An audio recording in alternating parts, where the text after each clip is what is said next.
मुझे लगता है कि बचपन की कई कहानियाँ हमारे लिए बड़े होने के बाद भी सुनना ज़रूरी होता है। तो ऐसी कुछ कहानियाँ मैंने आपके लिए इकट्ठी करी हैं और उनमें से एक कहानी आज मैं आपको सुनाऊंगा। एक बारी की बात है, दो भाई, एक बहुत अमीर और एक बहुत गरीब, एक बारी रास्ते पे बाई चांस मिल जाते हैं। तो अमीर भाई बात शुरू करता है कि भाई अब तो दुनिया में सिर्फ बेईमानी ही बची है। तो गरीब भाई कहता है कि दुनिया में बेईमानी होगी, पर मुझे फिर भी लगता है कि लोग ईमानदारी से जीना चाहते हैं। अमीर भाई कहता है, यार तुम कैसी बात कर रहे हो, हम ना शर्त लगाते हैं, हम जाते हैं, हम 3 लोगों से यही बात पूछेंगे, तीनों में से एक भी अगर कह देता है कि भाई मैं ईमानदारी से ज़िंदगी जीना चाहता हूँ तो मेरी सारी दौलत तुम्हारी, पर हाँ अगर ऐसा नहीं होता तो तुम्हारे पास जो भी कुछ है वो मेरा हो जाएगा। गरीब भाई कहता है ज़रूर। तो ये थोड़ा आगे जाते हैं, इन्हें एक मज़दूर मिलता है। तो इससे पूछते हैं कि भाई तुम्हें क्या लगता है, ईमानदारी से ज़िंदगी जीना सही है? कहता है खाक सही है, सारा दिन मैं लोगों के मकान बनाता हूँ, लोगों के खेतों में काम करता हूँ, शाम को ना तो मेरे पास रहने के लिए एक ठीक ठाक मकान है, ना मेरे पास खाने के लिए ठीक खाना होता है, तो ईमानदारी से ज़िंदगी जीना तो बिल्कुल बेकार है। थोड़ा ये और आगे जाते हैं तो इन्हें एक साहूकार मिलता है, एक मर्चेंट। तो ये उससे सेम बात पूछते हैं।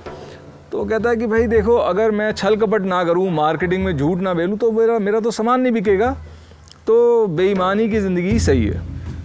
गरीब भाई का थोड़ा दिल बैठ जाता है, पर अब शर्त लगा चुका होता है, मरता क्या ना करता। थोड़ा ये और आगे जाते हैं तो इन्हें एक घोड़े पे ज़मींदार दिखता है, भाई जिनके बड़े नौकर चाकर होते हैं, ज़मीनें होती हैं, उससे सेम बात पूछते हैं। तो कहता है कि तुम्हें लगता है कि अगर मैं ईमानदारी की ज़िंदगी जीता तो हमारे ये ठाट वाट होते, और ऐसे हंसते हंसते वो आगे निकल जाता है। तो अमीर भाई अब गरीब को कहता है चलो अपने घर और जो कुछ है वो मुझे दो। तो वहाँ जाते हैं तो उसका जो भी खाना होता है, आटा होता है, औजार होता है, अमीर भाई ले लेता है और कहता है कि ये जो तुम्हारी झोपड़ी है तुम ये 2-3 महीने रख सकते हो, फिलहाल मुझे इसकी आवश्यकता नहीं है, पर 3 महीने बाद अपना इंतज़ाम तुम कर लेना। अब शाम होती है, गरीब भाई को भूख लगती है, उसके बच्चे भी भूख से बिलबिलाने लगते हैं, उसको समझ नहीं आता क्या करे। तो वो सोचता है कि मैं अपने भाई के पास जाता हूँ, थोड़ा आटा मांग लाता हूँ। वहाँ जाता है, भाई को कहता है आटा दे दो। तो भाई कहता है कि भैया ऐसा है कि मुफ्त में नहीं दूंगा, अपनी एक आँख मुझे दे दो और आटा ले लो। कहता है भाई ये तो बहुत ज़्यादा कॉस्ट तुम मुझसे मांग रहे हो। कहता है भाई यही है और तुमने लेना है तो लो, नहीं तो दफ़ा हो जाओ। तो वो क्या करता, गरीब भाई अपनी एक आँख निकलवाता है और आटा लेके घर आ जाता है। तो उसकी वाइफ उसको देख के मत्था पीट लेती है कि भाई ये तुमने क्या किया। पर खैर उससे वो रोटी बनाते हैं, बच्चों का पेट भरते हैं। ऐसे ऐसे एक हफ्ता निकल जाता है। हफ्ते बाद फिर अब आटा ख़त्म हो जाता है। तो गरीब भाई फिर अमीर भाई के घर का रुख करता है। वहाँ वो जाता है, कहता है भाई मुझे थोड़ा आटा और दे दो। तो कहता है अपनी दूसरी आँख मुझे दे दे। कहता है भाई मैं तो अंधा हो जाऊँगा, मैं दुनिया में रहूँगा कैसे। कहता है देखो वो तुम्हारी समस्या है, तुम्हें आटा चाहिए, आँख दो। तो गरीब भाई अपनी दूसरी आँख भी निकलवा लेता है और फिर आटा लेके घर आता है। तो उसकी तो वाइफ मत्था पीट लेती है कि भाई हम कोई और रास्ता निकाल लेते, कुछ और कर लेते, तूने ये क्या किया अपने साथ।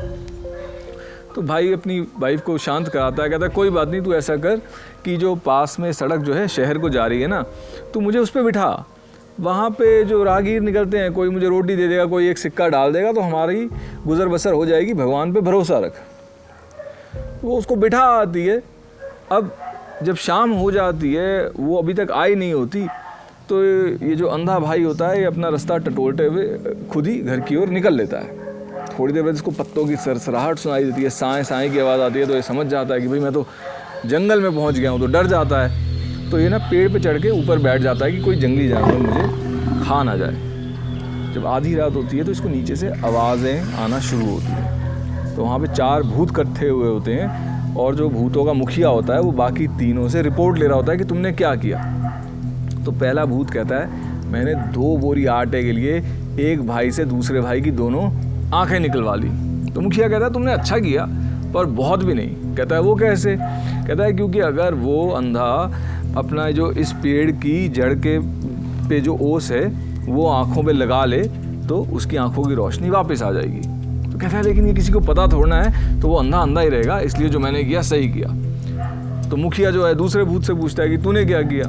वो कहता है मैंने एक शहर का पूरा पानी सुखा दिया है, अब उनको 40 कोस दूर से पानी लाना पड़ता है। मुखिया कहता है सही किया, लेकिन बहुत भी सही नहीं, क्योंकि उसी शहर में एक चट्टान है जिस पे 3 लकीरें बनी हुई हैं। उस चट्टान को हिलाते ही नीचे से एक पानी का फव्वारा है। तो भूत कहता है पर ये बात उन्हें पता थोड़ना है, तो वो प्यासे ही रहेंगे, इसलिए जो मैंने किया बढ़िया किया।